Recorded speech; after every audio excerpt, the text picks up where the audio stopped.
These two activities combined can reduce quite a lot the flows, the internal flows of the distribution for the goods, as well as also the exploitation of the land is quite high, considering that for a normal freight for waters warehouse it amounts to 30–35%. Here we can reach the exploitation of a normal distribution center whilst we have different activities. That means that we can locate a hub like this much closer to the center, much closer to the clients, and this is a winning element for main retailers.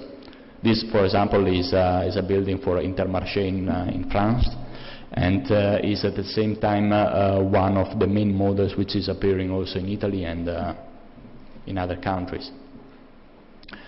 The other element which we saw was labor, and this is related, of course, with the cost of the workforce along Europe.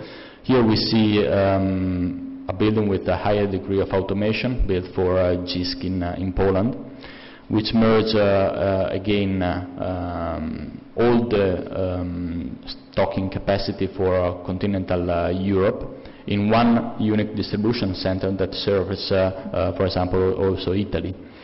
These two diagrams on top can show how much, compared with the increasing height of the building, is increasing as well the capacity in terms of pallets of the warehouse, and how much is decreasing consequently the cost of pallets stored in this situation.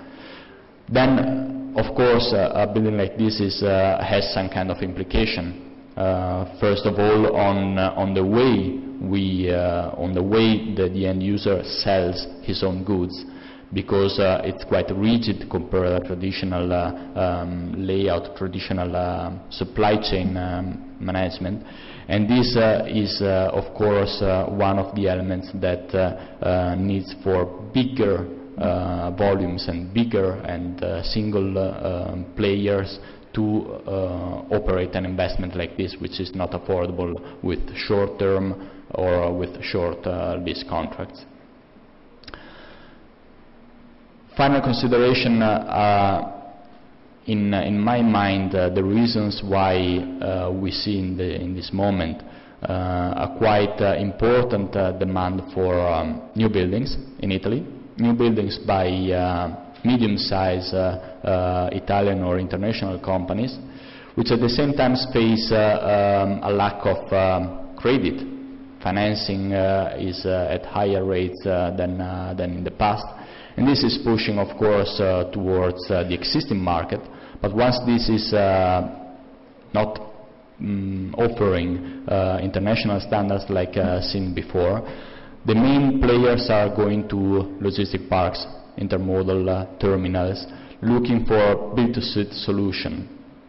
This is the point on which several times, both by 3PLs or end users, we face a quite clear demand of optimization of the cost, and of course concentration on infrastructured areas. Thanks.